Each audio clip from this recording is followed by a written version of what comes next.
ቤተሰብ እንዴት ናችሁ አላችሁ ወይ? ዛሬም በአዲስ ታሪክ ተከስቼላችኋለሁ። የዛሬዋ ባለ ታሪካችን ደግሞ ስሜ ቃል ኪዳን እባላለሁ። የባለቤቴ ስም ያሲን። ከኔ ታሪክ ብዙ ሰዎች ይማሩበታል ብዬ ስላሰብኩ ነው። እኔና ባለቤቴ በአንድ መስሪያ ቤት የስራ ባልደረቦች ሆነን እንሰራ ነበረ። እሱ የእስልምና እምነት ተከታይ፣ እኔ ደግሞ የኦርቶዶክስ እምነት ተከታይ ነኝ። በህይወቴ እምነቴ ካልሆነ ሰው ፍቅር ይዘኛል ብዬ አስቤ አላቅም ነበር። ነገር ግን የያሲን ኩራቱ፣ ቆፍጣና ወንዳ ወንድነቱ፣ ከዛም ማለፍ ሲል ደግ ሰው አክባሪነቱ በፍቅር ጠልፎ ከእግሩ ስር ጣለኝ። እኔ ራሴ ነኝ የሴትነት ኩራቴን ትቼ የፍቅር ጥያቄ ያቀረብኩለት። እሱም ከኔ እስኪመጣ የሚጠብቅ ይመስል ከአንዳንድ ነበር ጥያቄን የተቀበለኝ። የሃይማኖት ልዩነታችን ቀር ቢለኝም በሰዓቱ የፍቅር ስሜት አየለብኝ። ለዛም ለሃይማኖት ግድ አልሰጠኝም። እሱ ግን ሃይማኖቱን ሊሰብከኝ ይፈልጋል። እኔ ግን አንቺን በሃይማኖትሽ እኔም በሃይማኖቴ በሚለው ሀሳብ እስማማለሁ። የተወሰነ ዓመታትን በፍቅር ካሳለፍን በኋላ ግንኙነታችንን ወደ ትዳር ለማሳደግ ሁለታችንን ለቤተሰቦቻችን እናሳውቅ ተባብለን ሁለታችንን ቤተሰቦቻችን አልተቀበሉንም። ምክንያታቸው የሃይማኖት ልዩነታችን ነው። እኛ ግን የያዘን ፍቅር አውሮን ለወደፊት ተያይዞብን የሚመጣውን ችግር ማሰብ አልቻልንም። ቤተሰቦቹ ባልተገኙበት ሰርግ አንደግስም ብለን ምስክሮች ብቻ ይዘን ሄደን ትዳራችንን ህጋዊ አደረግነው። እናም ቀጥታ ወደ ቤቱ ገባው። ቤተሰቦቼ አይንሽን ለአፈር አሉኝ። ትዳር ውስጥ ከገባው በኋላ ቶሎ ነው የወለድነው። ልጅ ከወለድን በኋላ ግን የነበረን ሰላም ደፈረሰ። ልጃችን እምነት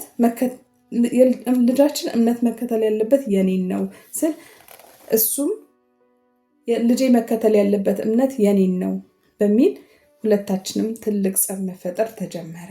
ይህ ብቻ አይደለም። እኔ መዝሙር ስከፍት እሱ ደስ አይለውም፣ እሱም ቁርአን ሲከፍት እኔ ደስ አይለኝም። ምን ልበላችሁ፣ ግጭታችን ከቀን ቀን እየመረረ መጣ። ልጃችን 2 ዓመት ሆኖታል። እስካሁን ድረስ የያዘው እምነት የለም። ህይወቴ ምስቅልቅል ነው ያለው። እንዳንለያይ እወደዋለሁ፣ አፈቅረዋለሁ። አብሬው እንዳልቀጥል በየቀኑ ጸብና ብጥብጥ ነው። ምን ላድርግ? ልጄንም ያላባት እንዳላስቀር በታፈነ ጩኸት ታስሬ የስቃይ ኑሬን እየኖርኩ ነው። ቤተሰቦችሽ ሀሳብ አስተያየታቸውን ይስጡኝ። እኔ አንዴ ገብቼበታለሁ። ነገር ግን እንደኔ በዚህ የሃይማኖት ልዩነት ውስጥ ያሉ ፍቅረኛሞች ይኖራሉ። ምናልባት ይህ መልእክቴ ከደረሳቸው የህይወታቸውን ትልቁን ስህተት እንዳይሰሩ፣ ተመሳሳይ እምነት ካልሆኑ አሁኑን ግንኙነታቸውን እንዲያቋርጡ መልእክቴን አድርሽልኝ ትለናለች የዛሬዋ ባለ ታሪካችን። እንግዲህ ሀሳብ አስተያየታችሁን ስጧት።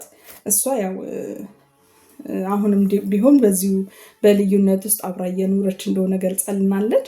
አንደኛ በጣም ታፈቅረዋለች፣ ሁለተኛ ነገር ደግሞ ለልጇ ስትል ልጇን ያላባት ላለማሳደግ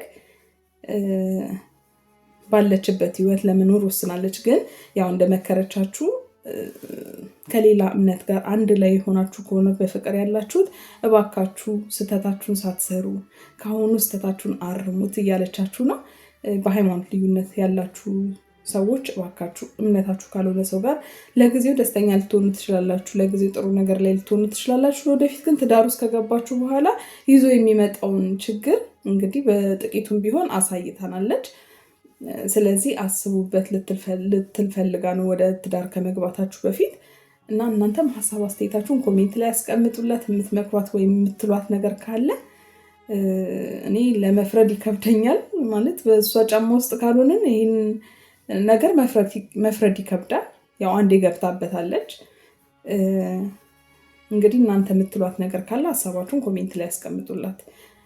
እናንተም ለሰው ቢደርስልኝ ሰው ጋር ቢማሩበት ሀሳብ አስተያየታቸውን ቢሰጡኝ የምትሉት የህይወት ታሪክ ካላችሁ በዚህ ስልክ ቁጥር አስቀምጡልኝ፣ አቀርብላችኋለሁ። በጣም ነው የምወዳችሁ፣ በጣም ነው የማከብራችሁ። ባይ